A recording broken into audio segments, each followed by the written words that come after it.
Moi, je vais vous parler d'un sujet plutôt métier dans ce salon de la data. Ne vous inquiétez pas, il y en aura un pour tout le monde. Je vais vous parler vraiment de aussi comment on a conçu un peu la partie algorithmique. Après, selon les questions qu'il y aura, on pourra plus ou moins approfondir.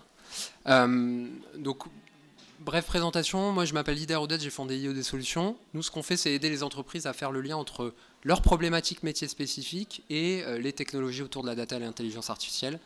Donc, concrètement, on aide les entreprises à faire trois choses. À identifier où est-ce qu'il y a des gisements de valeur.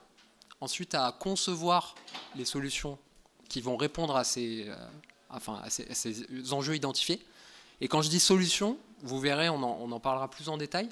C'est pas du tout juste la partie outils, parce qu'il y a tout l'enjeu. Les enjeux clés, c'est aussi autour des process, de l'organisation, des compétences à avoir. Et ça, c'est un vrai... en fait, pour moi, c'est même 80-90% de la réussite des projets tourne autour de ça.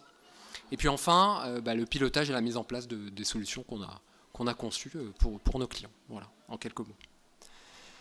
Et donc là, ce dont on va parler, le cas dont on va parler, c'est l'anticipation des risques opérationnels dans la supply chain grâce à l'IA. Donc, en termes de déroulé, j'ai prévu une présentation assez courte. Normalement, on aura la place pour des questions-réponses à la fin. On devrait avoir suffisamment de temps. Donc, 4 temps. Je vais vous parler du contexte et de la problématique, juste pour qu'on comprenne de quoi on parle. La deuxième partie, c'est conception de la solution. C'est la plus grosse partie. C'est en fait tous les sujets qu'on a eu à traiter dans la conception de la solution. À quoi on pense et à quoi on doit penser. Quelles sont les questions qu'on s'est posées. Et ça, c'est hyper structurant en fait, pour ensuite la réussite du projet. Et là, quand je dis conception de la solution, on n'écrit pas une ligne de code. On n'utilise pas du jargon de deep learning et je ne sais pas quoi. On réfléchit à est-ce qu'on est en train de résoudre le bon problème. D'accord ? Et à aligner les visions métier et technique, data scientist, on va dire, et au sens large technique, parce qu'il n'y a pas que des data scientists qui interviennent sur ce genre de projet. La troisième partie, c'est le déploiement de la solution. Donc c'est une fois qu'on a conçu, quand même, faut déployer, s'assurer que ça marche. Et puis une dernière slide de conclusion, enfin quelques slides de conclusion pour ouvrir un peu le sujet et puis les perspectives, notamment sur les enjeux supply chain. Donc, s'il y a des questions de compréhension, je peux même les prendre au fur et à mesure de la présentation. Sinon, pour les questions de détails ou sur lesquelles vous souhaitez avoir plus de détails, ça sera plutôt à la fin, si ça vous va. Donc, le contexte, c'est quoi ? Le contexte du projet, c'est un industriel avec une supply chain très étendue. Donc, quand on dit très étendue, c'est plus de 70 000 fournisseurs. Un produit très complexe à assembler, qui fait intervenir des milliers de pièces différentes. Quand on dit supply chain étendue, c'est deux choses. C'est à la fois beaucoup de fournisseurs, donc 70 000, mais aussi beaucoup de fournisseurs en cascade, c'est-à-dire des fournisseurs de fournisseurs de fournisseurs. Donc c'est ce qu'on appelle des rangs. C'est un peu comme quand vous prenez vos amis sur Facebook, votre réseau d'amis sur Facebook. Les amis de vos amis, c'est le rang, c'est votre rang 3, etc. D'accord ? Donc il y a le rang 1, pardon, vos amis directs, et les amis de vos amis, c'est rang 2, etc. Donc là, ça pouvait aller jusqu'à 8. Il y a énormément de cascades et de fournisseurs qui livraient d'autres fournisseurs. Et puis des fournisseurs qui interviennent sur plusieurs pièces, sur la fabrication de plusieurs pièces. D'accord ? Donc il y a des interactions entre les différents fournisseurs, pas seulement en cascade linéaire, mais aussi autour. Il y a des fournisseurs qui sont fournisseurs de rang 3 pour une pièce et puis fournisseurs de rang 1 pour une autre. Donc ça, c'est le contexte côté industriel. Et le côté, c'était quoi finalement la problématique de départ, ou le défaut, l'épine dans la chaussure qui a poussé à mener le projet, c'est les défauts fournisseurs, en fait, les défauts opérationnels, donc des défauts de qualité dans les pièces, dans la chaîne d'approvisionnement. Donc là, on ne parle pas de défauts au sens, tiens, il y a une égratignure sur la pièce. On parle vraiment d'un défaut au sens un peu, comme le défaut de crédit chez un banquier, d'accord ? C'est un peu, la position, c'est de se dire un peu comme un banquier qui va se dire, tiens, est-ce que cette personne-là est solvable ou pas et est-ce qu'elle risque pas de faire un défaut ? C'est un peu la même position, c'est de me dire, j'ai plein de fournisseurs qui interviennent de partout, je ne peux pas aller tous les surveiller, savoir exactement ce qu'ils font à n'importe quel moment. Par contre, j'ai un comportement que je peux connaître des fournisseurs par rapport à tout un tas de données et d'informations que je collecte sur eux. Donc en fait, je vais me servir de ça pour essayer de me dire, tiens, est-ce que ce fournisseur-là, il n'a pas un risque important de me faire défaut d'ici quelques mois, 2-3 mois, d'ici, et surtout que je puisse l'anticiper. D'accord ? Donc ça, c'est le problème métier. Donc l'objectif du projet, par rapport à ce problème métier, il était simple, on va dire, même si on n'est pas arrivé tout de suite à cette formalisation d'objectifs clairs, c'était d'anticiper les risques de la supply chain en développant un outil de prédiction dynamique du risque de défaut qualité pour chaque fournisseur. Donc si je reprends chaque partie de l'objectif, anticiper les risques, bon ben ça paraît évident. Je reprends mon parallèle du banquier, là les risques opérationnels c'est de dire j'ai pas envie de me retrouver le nez dans le guidon avec l'incident qui est arrivé et puis rien pour me retourner. L'outil de prédiction dynamique du risque, c'est que j'ai envie d'avoir un score de risque, mais que ce score il soit dynamique, c'est-à-dire qu'il se mette à jour régulièrement avec tout ce qui se passe, à la fois les interactions fournisseurs et puis ce qui se passe à l'extérieur. Et ce score de risque, je le veux pour chaque fournisseur. D'accord? Donc je vous ai dit 70 000 fournisseurs supply chain étendue. Fournisseurs proches de rang 1, on est autour de 4 000 fournisseurs. D'accord? Donc il y a quand même 4 000 fournisseurs de rang 1, c'est déjà pas mal de monde à surveiller. Et donc du coup, le score de risque devrait aider normalement à anticiper sur les plans et les actions qu'on peut prendre pour éviter qu'il y ait des risques qui coûtent trop cher à l'entreprise. Ok, donc là on a parlé de la problématique et l'objectif du projet. Maintenant on va rentrer dans la conception de la solution au sens large. Et donc déjà un point d'approche, comment on approche nous ce genre de sujet et comment on a approché celui-là. C'est pour nous en fait dans une solution, quand on dit solution data et IA, il y a 4 dimensions en fait à considérer.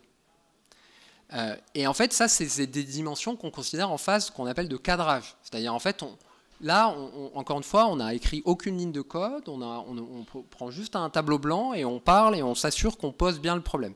Donc, ces 4 dimensions, c'est quoi? C'est la partie métier. Donc, la partie métier, c'est s'assurer qu'on formalise la bonne problématique, définir les bons indicateurs de suivi et designer la solution cible globale. Je vais revenir en détail sur chaque partie, bien sûr, mais je vous les présente brièvement chacune pour commencer. Donc la partie métier, c'est évident, c'est pourquoi on fait le projet, est-ce qu'il y a de la valeur à aller chercher. La partie données, elle paraît aussi évidente, parce qu'à partir du moment où on a un sujet autour de la data, il faut s'assurer qu'on a les données qu'on a cartographié les données nécessaires, et puis qu'on a un niveau de qualité minimum sur les données, parce que si on n'a pas ce niveau de qualité minimum, on ne fait rien. L'architecture cible, parce qu'en fait cet outil, l'outil qu'on va concevoir de score, à un moment, il faut bien qu'il s'insère techniquement dans un endroit, dans un existant. Et donc du coup, il faut s'assurer qu'on a bien, dans l'architecture globale de l'entreprise et l'outil, les caractéristiques qui vont faire que tout ça va bien s'accorder. Et puis enfin, l'approche de modélisation. Donc ça, l'approche de modélisation, on ne parle pas de savoir quel algorithme on va choisir. Là, c'est comment on va modéliser la problématique métier d'un point de vue data science. D'accord ? Pour nous, ça, c'est le vrai travail en fait, des data scientists. C'est de modéliser la problématique métier en problème, on va dire, mathématique pour faire simple. Et le choix d'algorithme, il vient, entre guillemets, qu'après. Et vous allez voir que c'est pas neutre, cette partie-là, et qu'elle permet de s'assurer qu'on va répondre, encore une fois, au bon sujet. Et je pourrais vous illustrer avec des cas concrets de ratés de projets qui ont été ratés justement parce qu'on n'a pas bien pensé à l'approche de modélisation en amont du projet. Donc, sur la partie métier, quand on dit bien poser le problème, c'est quoi? En fait, c'est quoi la partie métier? C'est 2 choses. Alors, bien sûr, il y a formaliser une bonne problématique.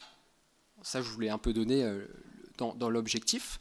Mais pour rentrer dans les détails de la problématique, c'est quoi formaliser une bonne problématique? C'est quoi les questions qu'on a dû affiner avec le client? Déjà, c'était le risque de défaut par fournisseur, c'était pas une évidence. D'accord? Au début, le client il s'est dit, ouais, mais moi, ce que j'aimerais bien, c'est un risque de défaut fournisseur par pièce. D'accord? C'est pour un couple. Pour tous les couples fournisseurs-pièces, j'ai envie d'avoir un score de risque associé. D'accord? Parce que c'est vrai, il y a des pièces qui sont plus ou moins critiques, il y a des pièces qui sont plus ou moins dures à fabriquer. Donc, on peut raisonnablement se dire que, en fait, le risque, il n'est pas le même. D'accord? Donc ça, c'était un premier questionnement. Est-ce qu'on cherche à un score de risque par fournisseur ou par couple fournisseur-pièce? La deuxième chose, c'est l'horizon d'anticipation. C'est bien d'avoir un score de risque, mais ce score de risque, il va nous permettre, ou on veut qu'il nous permette d'anticiper à quel horizon. Pour comprendre pourquoi c'est clé de se poser ces questions-là, vous avez qu'à vous rappeler, vous avez tous eu probablement un appel de votre fournisseur téléphonique qui vous propose un super nouvel abonnement parce qu'il voit que vous allez partir à la concurrence. Bah, si c'est trop tard, en fait, ils peuvent vous appeler tout ce que vous voulez. Si vous avez pris votre décision, vous êtes déjà parti. Donc en fait, si on ne pense pas à c'est quoi l'horizon d'anticipation, on peut se retrouver avec un modèle parfait qui prédit tous les gens qui vont partir, mais en fait qui a zéro valeur ajoutée, parce qu'en fait il prédit tous les gens qui vont partir, mais trop tard. D'accord ? Et donc ça, c'est un problème de conception majeur. Ok ? Et ça, c'est un problème de conception qui coûte très cher. Ok ? Donc, dans notre cas, c'était un peu le même sujet. C'est si on anticipe le risque, mais qu'on ne peut rien faire pour l'empêcher, bah, il ne va rien se passer en fait. On aura développé quelque chose et ça ne nous aura servi à rien. Donc là, les questions qui se sont posées, c'est quoi? C'est l'anticipation, c'est quoi? C'est une semaine? 1 mois? 3 mois? Donc voilà, c'est aussi des questions qu'on s'est posées là-dessus. Quelles actions, une fois qu'on a levé l'alerte? Parce que c'est pas tout de lever le risque et de se dire ok, je vais lever le risque à tel horizon. Après, c'est de se dire, une fois que j'ai cette information, cette nouvelle information de tel fournisseur est à risque, quelle est l'action que je prends pour corriger ce risque ou pour l'anticiper? Et pareil, si je ne me suis pas posé ces questions-là avant ou dès le début du projet, en fait, je vais au-devant de déconvenues parce que les actions, on va en parler dans l'approche de modélisation, elles ont un coût. Et finalement, qu'est-ce qui fait le ROI du projet? C'est le coût de mon action qui va me permettre d'empêcher un risque qui s'est matérialisé. Mais si je ne pense pas aux actions et aux coûts, et qu'est-ce que ça va être le coût des actions, et est-ce que je suis capable de les prendre, ces actions, même résultat que précédemment, en fait, je vais avoir un modèle, mais qui va me servir à rien. Je ne vais pas actionner, je vais pouvoir rien actionner du tout. Donc quelques éléments de contexte par rapport à nous, ce qu'on a fait. La raison pour laquelle on a pris fournisseur, c'est pas une raison métier. Le métier, il voulait un score à la maille fournisseur-pièce. C'est une raison data. C'est-à-dire qu'en fait, on a vite regardé les données, on a fait des petites règles de 3, on a vu que le niveau de qualité fournisseur-pièce, il n'était pas du tout suffisant pour espérer prédire quoi que ce soit et avoir quelques risques, anticiper quelques risques que ce soit. Donc on a dit, ok, le projet, on ne pourra pas faire un fournisseur-pièce pour commencer. Donc ça a été validé avec le client de dire, même un score de risque au niveau fournisseur, ça nous va. Mais voilà, ce n'est pas une décision, là c'est une contrainte data qui nous a poussé à faire ça. L'horizon d'anticipation, c'est en discutant avec le client quand on a affiné ça et on a changé la target à prévoir. C'est-à-dire au début, il voulait, lui, c'était le mois suivant, quels sont ceux qui risquent de faire défaut dans le mois suivant. Et en discutant avec lui, on s'est rendu compte que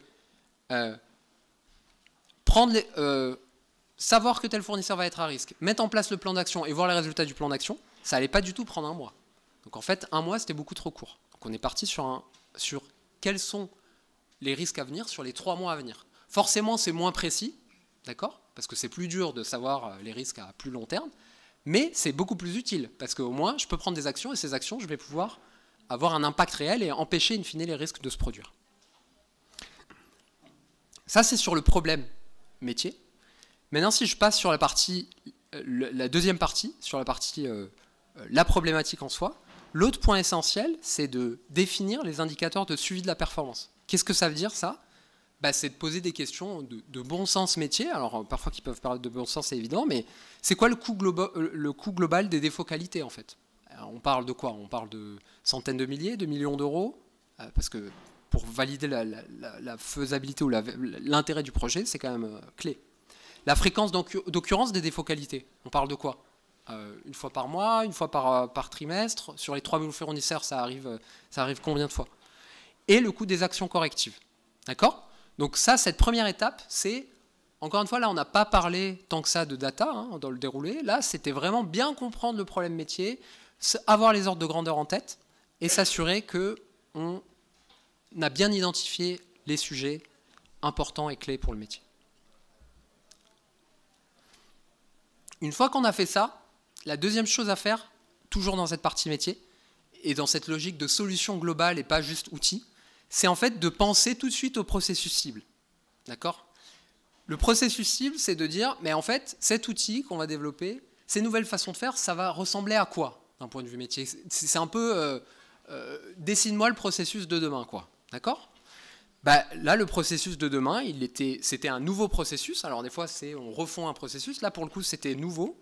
parce que ça a permis de passer d'un mode réactif, où grosso modo, les gens en charge de la relation fournisseur, ils avaient le suivi opérationnel, et puis quand il y avait une catastrophe, on était en mode réactif, à un mode proactif, parce qu'en fait, ce qui se passait, et là je le décris dans les 3 étapes, en fait, le processus cible, c'était de dire chaque mois, chaque responsable de relations fournisseurs, donc qui ont été les personnes opérationnelles qui allaient se servir de l'outil, ils se connectent à l'outil qu'on allait développer pour avoir un peu un diagnostic de l'état opérationnel de ses fournisseurs. Une fois qu'il a ça, grâce à des indicateurs basiques et un modèle prédictif, il va pouvoir se dire, OK, quels sont les fournisseurs les plus à risque pour les 3 mois à venir, et donc sur lesquels je vais concentrer mon effort, moi, responsable opérationnel, sur le mois à venir. Et enfin, une fois qu'il a fait ça, donc qu'il a eu une aide à la décision grâce à cet outil, il va collaborer avec ses fournisseurs et les parties prenantes pour mettre en place les plans d'action et anticiper concrètement les risques et éviter qu'ils se produisent. D'accord ? Donc pour donner un exemple concret, ça peut être de dire, en fait, le genre d'information qui va sortir, c'est tel fournisseur est à risque, et puis avec on a travaillé aussi sur la notion d'explicabilité. C'était par exemple, ce qui revenait, c'était sur les derniers mois, il a très souvent livré en retard. Donc ça, c'était peut-être un signe avant-coureur de dire, en fait, il n'arrive plus à suivre la cadence. Et donc, le genre de choses que ça a permis de faire, c'est de solliciter ou d'avoir une discussion en amont avec le fournisseur avant qu'il soit totalement sous l'eau et totalement dépassé, sur des bases factuelles, en fait. C'est bonjour Monsieur Dupont, fournisseur chez X. Voilà, on voit que vous avez peut-être un peu de mal à suivre la cadence ces derniers temps. Qu'en est-il? Est-ce qu'on peut en parler? Et là, la relation s'instaure. Voilà. Donc, les choses très concrètes que ça a permis de faire cet outil, et quand je dis parle d'action, c'est parfois des choses assez basiques, hein, juste réussir à susciter des réunions, mais réussir à les susciter suffisamment en amont pour éviter les grosses catastrophes. Donc, réfléchir au problème, designer le processus cible. Et après, donc ça c'était la partie métier. Maintenant le deuxième volet sur la partie data, c'est quand même la matière première du projet, c'est la data dans notre cas. Et donc du coup il a fallu sécuriser cette matière première. Sécuriser la data, c'est quoi? C'est 3 choses. C'est d'abord cartographier les sources de données qui sont disponibles. D'accord? On parle de quoi? Là surtout que le sujet, il était très transverse en fait. Je vais en parler brièvement, mais les sources d'informations sur les fournisseurs, il y en avait plein. En gros, il y avait 2 sortes, on va dire. Il y avait tout ce qui est des données statiques. Donc, où est le fournisseur? Est-ce que c'est les risques associés dans la région où il y a son usine? Quelles sont ses caractéristiques aussi financières et autres? Plein d'informations comme ça. Et puis des données dynamiques. Donc ça, c'est les indicateurs en fait que le client, l'industriel avait déjà sur le fournisseur. Est-ce qu'il me livre à temps? Est-ce qu'il fait des petits défauts des fois? Voilà, il y a tout un tas d'informations comme ça. Et dynamiques, pourquoi? Parce qu'elles se mettent à jour, elles sont relevées régulièrement. Donc ça, c'était déjà une première étape, les cartographier, ces sources de données. Et puis ensuite, il y a valider un premier niveau de qualité. Alors souvent, on parle beaucoup de la qualité des données comme un essentiel pour débuter un projet. Moi, je pense que on en fait souvent trop sur la qualité des données. C'est-à-dire qu'en fait, on a l'impression que ça crispe les gens. On dirait qu'il faut pas commencer tant qu'on n'est pas sûr de la qualité des données. Il me semble que ça ne devrait jamais être un frein. On ne devrait jamais conditionner le démarrage d'un projet à avoir de la donnée de super qualité pour toutes les données. Par contre, il y a des données absolument essentielles. Dans notre cas, si on n'avait pas eu les données caractérisées dans les événements qu'on essayait de prédire, c'était difficile de commencer le projet. Donc là-dessus, c'est sûr que si on n'avait pas eu de niveau de qualité suffisant là-dessus, on n'aurait pas débuté le projet. Par contre, se crisper à dire « il me faut toutes les données de bonne qualité parfaites », ça, à mon avis, c'est un leurre, parce que 1, ça n'arrive jamais. 2, c'est comme votre salle de bain. On se fiche d'avoir une salle de bain parfaite, propre tout le temps, d'accord? Ce qu'on veut, c'est qu'elle nous serve pour nous nettoyer, et même des fois, on la nettoie en même temps qu'on prend la douche, d'accord? La data, c'est la même chose, d'accord? C'est tant que vous n'ouvrez pas le capot, tant que vous ne l'utilisez pas, en fait, vous n'arriverez pas à estimer la qualité. Et la qualité, ce n'est pas une notion absolue. C'est la qualité par rapport à ce que je veux faire. Si je veux juste quelques ordres de grandeur de quel est mon chiffre d'affaires annuel sur mes clients, j'ai peut-être pas besoin de toutes les transactions au détail. D'accord ? Par contre, maintenant, si je veux une information très précise sur tel client, etc., là, peut-être je vais avoir besoin d'un niveau de qualité plus important. Voilà. Donc, ça, c'est le deuxième point. Valider un premier niveau de qualité, mais sans non plus vouloir tomber dans une exigence impossible à tenir et qui bloquerait le projet. Le troisième point, c'est ce dont je vous ai déjà un peu parlé, c'est déterminer les premiers ordres de grandeur. Donc, déterminer les premiers ordres de grandeur, c'est quoi ? C'est de se dire, voilà, on parle d'événements de non-qualité majeurs, là, on a l'historique de « Ah ouais, tel moment, il y a eu un incident majeur, à telle date, ça a concerné tel fournisseur ». On parle de combien d'incidents ? On parle de à quelle fréquence ça arrive. Les fournisseurs, on parle de combien de fournisseurs. Quelle est l'évolution un peu, en général, le taux de retard sur les fournisseurs, il est de combien en moyenne, voilà. C'est comprendre un peu de quoi on parle. Ça a deux intérêts pour moi. Le premier, c'est de faire monter, on va dire, les équipes techniques un peu pour qu'elles appréhendent mieux le problème, elles comprennent mieux le problème à modéliser, elles sentent un peu de quoi on parle. Et le deuxième, c'est de commencer à construire un référentiel commun et une compréhension commune du sujet. Hein. Nous, qu'est-ce qu'on a fait là concrètement? C'était quand on a récupéré les données, on a juste fait ensuite des analyses exploratoires très basiques. Hein. Voilà, calculer des moyennes, des écarts types, voilà, et juste on a essayé de poser quelques questions en disant tiens, bah nous en regardant vos données, on comprend ça, ça, ça. Est-ce que vous êtes d'accord? Et là, ça commence déjà à embarquer ce couplage qui pour nous est clé entre expertise métier et expertise data. D'accord? On commence à nouer le dialogue. D'accord? Juste sur des choses très simples comme ça. Et l'intérêt de faire ça, c'est ce couplage-là, c'est une des clés de réussite du projet. C'est si jamais les projets data, si jamais on passe en mode les data scientists ou les équipes tech, on leur file les données, revenez nous voir dans 3 mois, on attend que vous fassiez la magie, c'est le meilleur moyen pour se planter. D'accord? Et donc là, le fait de déterminer les premiers ordres de grandeur et d'avoir ces premiers échanges entre équipe métier et équipe data, ça permet de faire prendre la mayonnaise. J'ai parlé de l'aspect métier, l'aspect data. Maintenant, si je parle de l'aspect architecture. Alors, l'aspect architecture, c'est quoi? C'est de dire, en fait, quelles sont les caractéristiques clés pour l'intégration de l'outil dans l'architecture du système d'information. Bon, là, on en a identifié 3 caractéristiques clés. La première, c'est il y avait un enjeu il y a une multiplicité de sources de données, donc différentes sources de données qui proviennent de différents systèmes. Donc, il y avait un enjeu de comment je me connecte à tout ça. Il y avait un enjeu d'accessibilité en déplacement parce que les personnes opérationnelles, elles devaient pouvoir avoir accès à l'outil un peu partout. Le deuxième enjeu, c'était sur l'interaction qu'il pouvait y avoir avec les utilisateurs. Qu'est-ce que ça veut dire, ça? Ça veut dire qu'en fait, c'était important de pouvoir se dire, en fait, cet outil, il n'est pas juste en mode une direction, c'est-à-dire je vous donne de l'information sur voilà le score de risque du fournisseur. On voulait pouvoir récupérer les retours des utilisateurs sur la performance du modèle. Là, on vous a dit que le fournisseur est à score haut. Est-ce que c'est vraiment le cas? D'accord? On voulait récupérer ce genre d'informations. Et l'autre chose qu'on voulait pouvoir récupérer, c'était les retours utilisateurs sur la qualité des données. D'accord? C'était de se dire, en fait, on vous montre des indicateurs, des choses, mais s'il y a des choses qui vous paraissent aberrantes, il fallait que les gens, les responsables opérationnels, puissent les corriger et faire redescendre ça dans les systèmes. Donc ça, c'était un gros enjeu qui a été adressé plutôt dans les derniers mois du projet, parce qu'on n'a pas jugé que c'était critique au début, mais c'était quelque chose qu'on a eu en tête, encore une fois, dès la conception.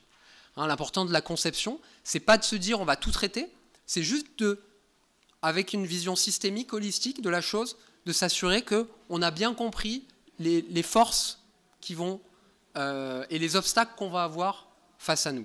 Après, on peut très bien faire les choix de dire on ne va pas tout de suite s'attaquer à ce sujet, mais au moins on l'a en tête.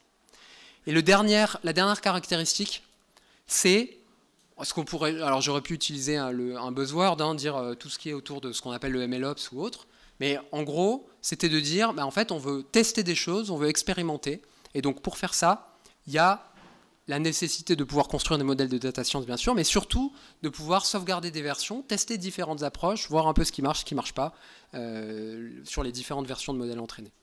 Donc là-dessus, on n'a pas eu trop de difficultés, je dirais, sur la notion d'architecture, parce que le client était, on va dire, équipé avec tout ce qu'on peut, enfin tous les outils un peu du cloud qu'on peut imaginer sur AWS, avec toute la suite qui va bien pour pouvoir faire un bon paquet de choses. Voilà, donc il n'y avait pas trop de difficultés là-dessus sur les enjeux architecture. Maintenant, je vais vous parler de la dernière partie. Donc j'ai parlé la partie métier, la partie data, la partie architecture et maintenant la partie approche de modélisation. Donc en fait, concrètement, qu'est-ce que c'est qu'on va modéliser? C'est quoi le phénomène qu'on cherche à modéliser? Et il va ressembler à quoi notre jeu de données pour la modélisation? En fait, comme je vous ai dit, comme on a vu dans la partie métier que ce qu'on cherchait à avoir, c'est un score de risque par fournisseur, déjà, notre jeu de données, c'était quoi? C'était un couple fournisseur-mois. C'est-à-dire, en fait, un peu comme une série temporelle, on va dire, pour chaque fournisseur, pour chaque mois, voilà les caractéristiques qu'on construit. Et donc les caractéristiques qu'on a construites, c'est les features qu'on a construites, elles s'appuient essentiellement sur des agrégations temporelles. Je vous donne un exemple d'une agrégation temporelle. Voilà, le délai de livraison moyen sur les 3 derniers mois de tel fournisseur. Donc voilà, on a construit tout un tas de features comme ça sur les couples fournisseurs-mois. Et la cible qu'on cherchait à prédire, c'est l'événement, est-ce qu'il y a eu un incident dans les 3 prochains mois? D'accord? Donc c'est un cas binaire. On a un couple fournisseur-mois. On a une cible qui est est-ce qu'il y a eu un événement dans les 3 prochains mois? Et je ne l'ai pas mentionné dans la partie feature. Donc il y avait bien les features sur la partie dynamique dont je vous ai parlé. Finalement, beaucoup des évolutions temporelles d'indicateurs sur lesquels on a calculé rien d'extraordinaire sur la construction des features, des lags sur les 3 mois, 6 mois, des moyennes glissantes, etc.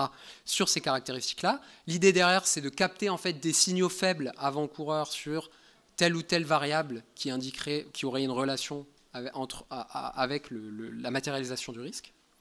Et puis, sur la partie statique, ce dont je ne vous ai pas trop parlé, c'est en fait, on avait le graphe d'interrelation des fournisseurs.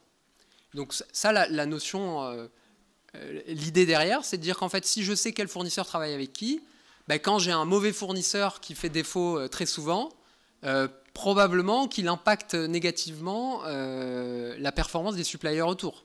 Si vous avez quelqu'un qui vous livre très souvent des mauvaises pièces, probablement qu'ensuite, vous, si vous venez dans la suite, il y a un risque élevé pour que vous aussi, vous soyez entraîné un peu dans l'effet cascade d'être mauvais. Donc, on a construit aussi des features autour de l'algorithme PageRank pour ceux à qui ça parle sur Google. En gros, ça calcule des distances, des proximités entre les différents nœuds d'un réseau. Voilà. Donc, pour faire simple, c'est d'un côté des données dynamiques plutôt sur les agrégations temporelles et autres, de détecter les signaux faibles sur ces signaux temporels, et puis une partie plutôt statique sur la notion de graphe et qui est proche de qui et quelles sont les distances de proximité, où sont mes points fragiles dans mon graphe de fournisseur. La deuxième chose sur la partie modélisation, c'est les indicateurs de performance. Donc là, les indicateurs de performance, autant préalablement, j'ai parlé des indicateurs de performance vraiment métier. Là, ce dont on parle, c'est comment on va dire que le modèle est bon.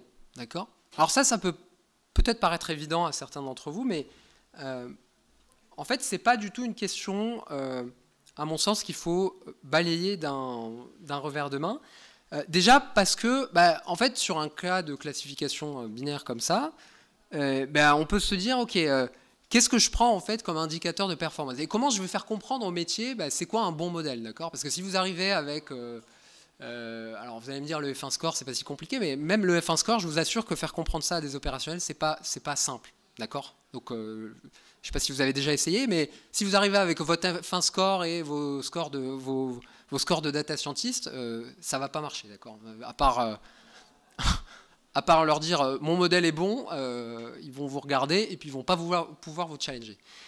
Donc nous, ce qui nous a permis le plus pertinent, c'est d'utiliser la matrice de confusion. Parce que la matrice de confusion, c'est du bon sens. On peut l'expliquer à un enfant de maternelle, je pense qu'il comprend. Donc pour ceux qui ne sauraient pas, matrice de confusion, c'est dire le modèle donne une réponse. Il y a eu A, il dit qu'il va y avoir un risque et un défaut, ou il dit qu'il ne va pas y avoir des défauts. Et on compare avec est-ce qu'il y a eu effectivement un défaut ou pas. Et on compte. Donc ça nous donne une matrice 2-2, et on compte les cas. Combien de fois le modèle a dit qu'il allait avoir un défaut, et il y a eu effectivement un défaut. Ah, là il a eu raison. Combien de fois le modèle a dit qu'il y a eu avoir un défaut et il n'y a pas eu de défaut, etc. etc. D'accord ? Et donc cette matrice de confusion, elle nous a permis de montrer en fait aux personnes du métier, voilà, la performance du modèle, c'est ça, c'est est-ce qu'il est capable de vous dire quand est-ce qu'il va y avoir des défauts, des risques qui vont se matérialiser, et est-ce que ça s'est vraiment matérialisé, ou est-ce que l'effet inverse, c'est quels sont les points dans quel cas il a raté les défauts. Et puis il y a un autre cas aussi qui a quand même intéressé beaucoup le métier, là, c'est de dire, oui, mais si votre modèle il me dit qu'il y a un risque de défaut, et que moi j'appelle le fournisseur, je vais faire des plans d'action, et au final il me dit non mais il n'y a rien, ça m'embête, parce qu'en termes d'image, ça m'embête. En fait, oui, d'accord, mais après, on peut pas tout avoir, d'accord? Donc, pour ceux à qui ça parle, c'est les trade-offs, donc on peut pas tout avoir. On peut pas avoir un modèle, donc si je caricature, hein, pour avoir un modèle qui capte toutes les alertes, il suffit de dire que dans tous les cas, je risque d'avoir un risque, là, je suis sûr de tout capter, d'accord?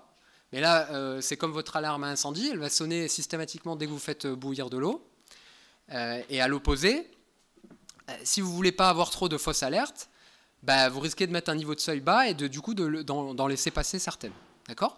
Et donc ça, le fait d'expliquer cette matrice de confusion, ça a permis d'enclencher la discussion avec le métier. Et en fait, dans l'outil, ils avaient même la possibilité, sur du backtesting, de voir en fait, si je mets le niveau de seuil là, je prends le niveau de risque à 70%, la proba à 70%, dans le passé, j'aurais eu 3 fausses alertes et j'aurais tel nombre de faux positifs, tel nombre de faux négatifs. Et donc ça a permis aussi de construire la confiance sur l'outil en fait. Ça a permis de dire aux gens du métier, regardez, c'est pas juste on vous donne une info et puis voilà. Non, vous comprenez comment ça marche. C'est pas de la magie, c'est de l'information complémentaire qui vous aide à prendre la décision. Et sur la notion de seuil de sensibilité, nous ce qu'on a retenu, ça a été finalement de dire, en fait, on va raisonner plutôt en capacité, parce que c'est ce qui a fait le plus de sens d'un point de vue métier. C'était de dire, en fait, le raisonnement, c'est de dire, aujourd'hui, combien de fournisseurs vous êtes capable de vous concentrer sur combien de fournisseurs ce mois-ci? 10? Très bien. Vous allez faire en sorte de prendre le seuil qui vous permet de monter une alerte sur 10 avec la meilleure performance possible. Ça a été ça la logique métier qui a conduit au réglage du seuil beaucoup. Et ça leur a beaucoup parlé. Le côté, oui, je vais prendre le top 10 des fournisseurs risqués, et puis à côté, j'ai le niveau de performance attendu sur ces top 10. Donc ça leur a beaucoup parlé. Ça, c'est quelque chose qu'on a pu construire, encore une fois, dès les phases de conception, sans avoir encore écrit une ligne de code, entre guillemets. D'accord ? Ok. Alors maintenant, je vais vous parler des autres parties. Comme je vous ai dit, on parle beaucoup de conception parce qu'on pense que c'est clé. Donc les autres parties, je ne vais pas trop m'y attarder. Et puis parce que c'est assez classique finalement. Donc je vais en parler, mais pas tant que ça. S'il y a des questions dessus, j'y répondrai volontiers. Alors bien sûr, le déploiement, quand je parle de déploiement, là, je vous présente ça comme si on avait fait toute la conception, puis tout le déploiement et puis toute l'adoption. Bien sûr, il y a une notion d'itératif. Même si la partie de conception, c'est quand même une vraie partie de cadrage, où là, on écrit 0 ligne de code, on s'assure juste qu'on fait bien les choses. Mais dans la partie de déploiement, c'est itératif. Donc pour vous donner un ordre de grandeur, le projet, ça a été en gros 8 mois de développement pour aboutir à l'ajout de toutes les fonctionnalités. Mais on a fait ça en mode itératif avec des cycles de développement. À chaque fin de mois, il y avait un ajout significatif de nouvelles fonctionnalités. L'évolution des fonctionnalités, bien sûr, on est parti du plus basique à des choses plus avancées. On ne s'est pas tout de suite dit on va mettre du XGBoost ou je ne sais pas quoi direct. On a commencé par faire des choses simples qui amenaient de la valeur, des indicateurs qui parlaient au métier sur finalement c'est quoi les indicateurs déjà de suivi pour un fournisseur, d'accord ? Il y avait un peu la carte d'identité du fournisseur avant d'aller sur des modèles complexes. Et puis on a travaillé aussi sur l'interprétabilité des modèles parce que c'est apparu un sujet assez clé. Au bout de 3-4 mois, en fait, une fois qu'on avait les premiers modèles, vraiment de donner cette capacité à comprendre quelles sont les variables importantes pour prédire le risque. Ça a été vraiment une des demandes clés du métier. Je passe à la conclusion, puis on aura, si je ne me trompe pas, 10 minutes pour les questions. Donc en conclusion, si j'avais trois messages clés à ce que vous reteniez, c'est quand on parle, nous, de concevoir et déployer une solution, data et IA efficace, en fait, c'est bien plus qu'un algorithme ou un outil. Quand on parle de solution, et je pense que ça, c'est la chose numéro 1 à penser, c'est il y a des enjeux process, orga, compétences qui sont 70 à 80% de la réussite de votre projet. Si vous ne les prenez pas en compte dans la conception de l'outil, vous allez vous planter. Surtout dans des contextes opérationnels, industriels ou autres. Le design de la solution, c'est pas penser à qu'est-ce que je vais mettre sur l'outil, est-ce que je vais mettre du bleu ou du rose sur les graphiques. Le design de la solution, c'est penser global. Penser global, c'est penser, comme je vous ai dit, process, orga, outils, compétences. Et concevoir et déployer une solution data IA efficace, là, je ne vous ai même pas parlé de l'aspect qu'est-ce qui se passe après. Parce que c'est une fois qu'on a déployé, faut maintenir tout ça, et il y a une démarche d'amélioration continue à avoir. J'ai pas le temps d'en parler là, mais c'est aussi un point important à avoir en tête.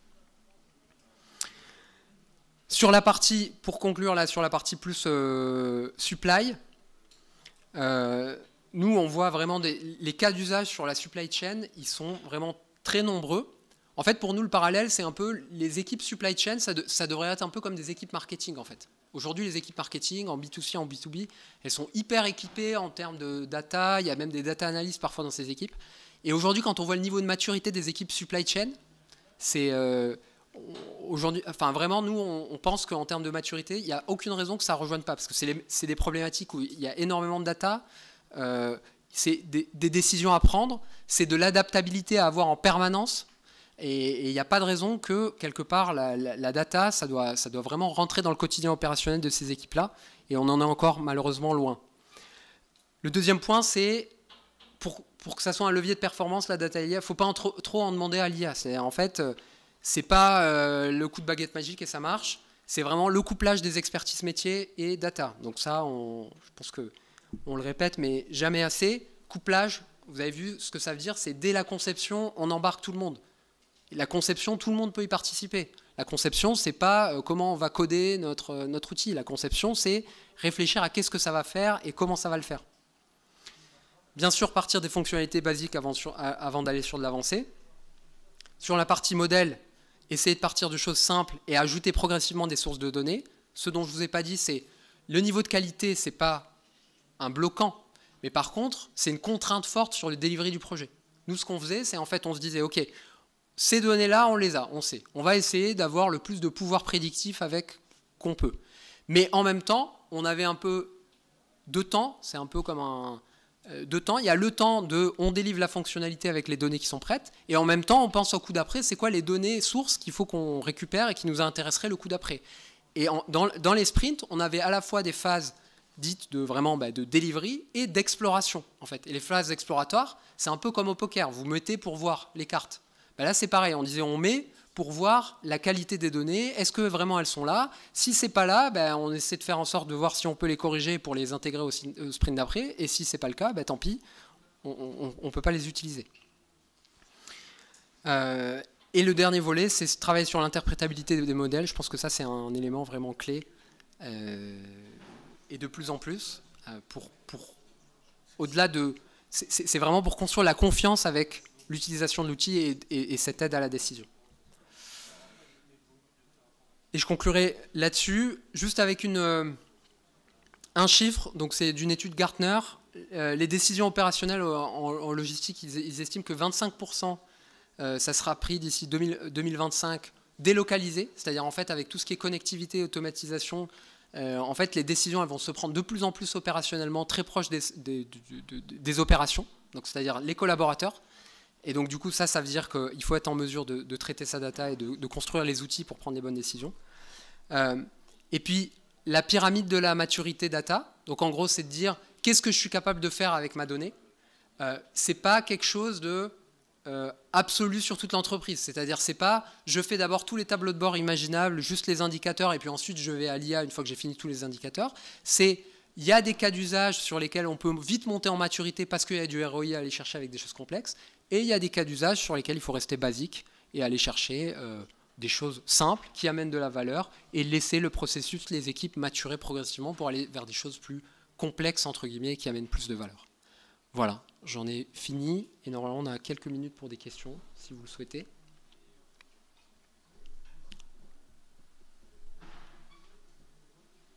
Ouais.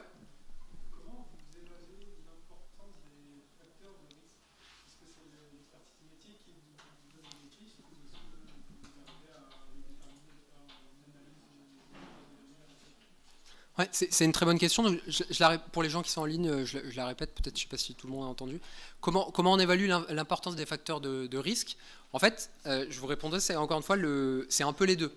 C'est-à-dire qu'en fait, il y a bien sûr le bon sens métier qui fait dire, bah oui, on sait que les fournisseurs... En fait, un truc qui était frappant, c'est qu'ils nous ont dit, mais on connaît les mauvais élèves.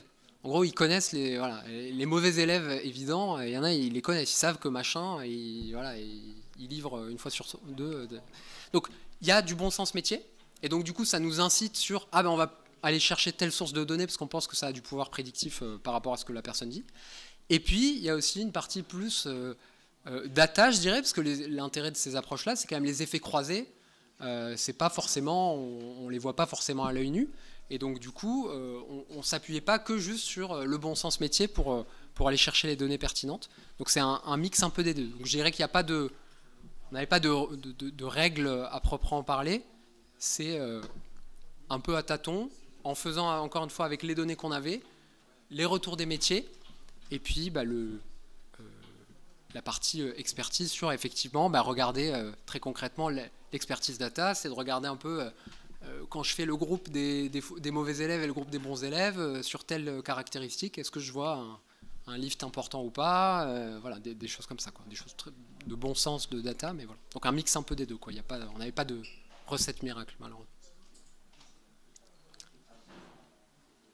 Oui.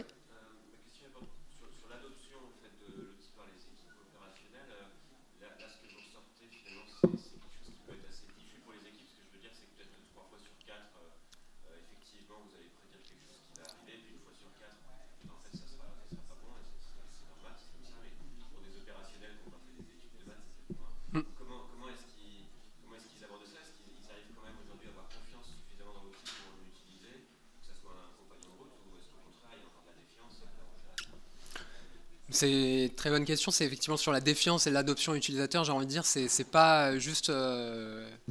C'est un travail quotidien, mais j'ai envie de dire déjà la grosse réussite, ça a été en les embarquant dès vraiment la conception.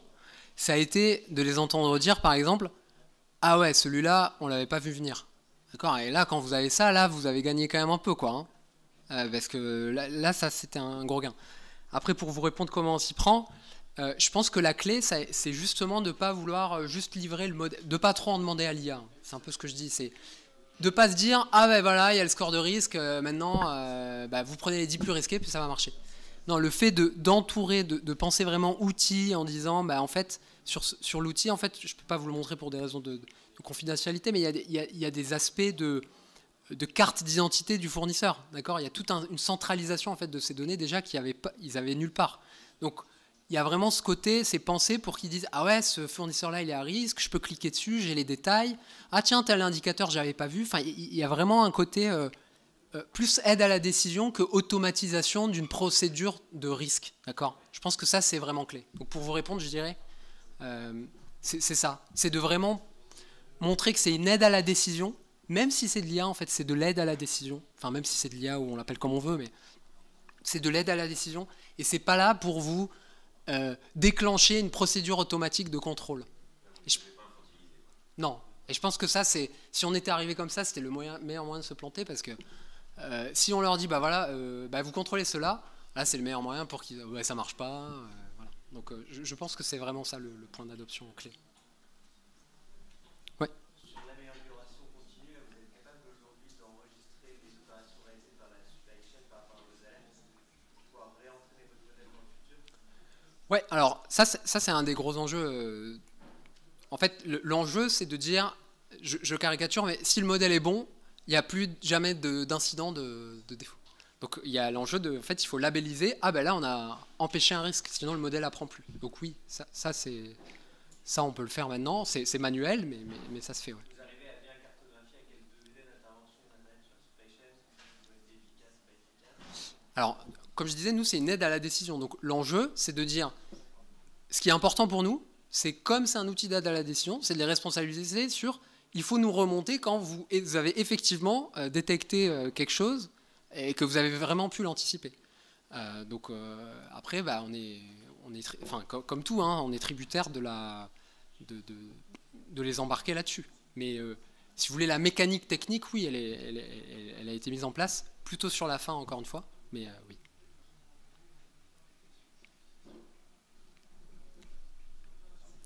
Est-ce qu'on a le temps pour une dernière question, peut-être? Et après, je crois que... J'aurais juste une question plus techno. On a souvent des problématiques comme ça temporelles, avec, on va voir l'évolution d'un fournisseur là dans le temps. Ouais. On parle de modèles simples parce que souvent ça marche, Ouais. ça va très complexe. Ouais.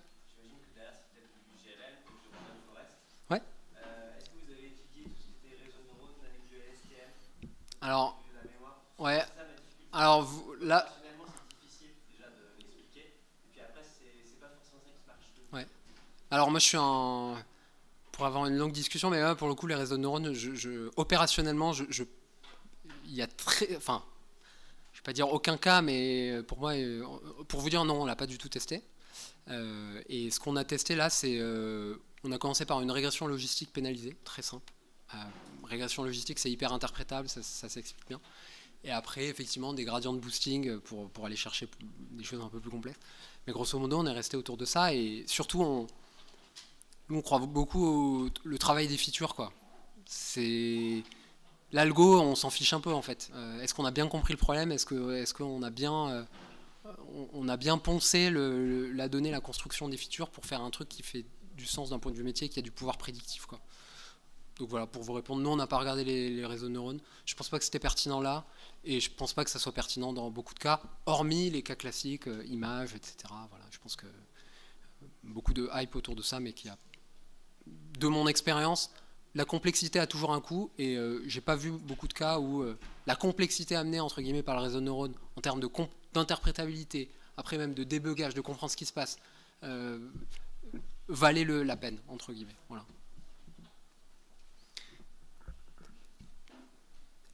Merci, on va laisser la place aux autres. Au revoir.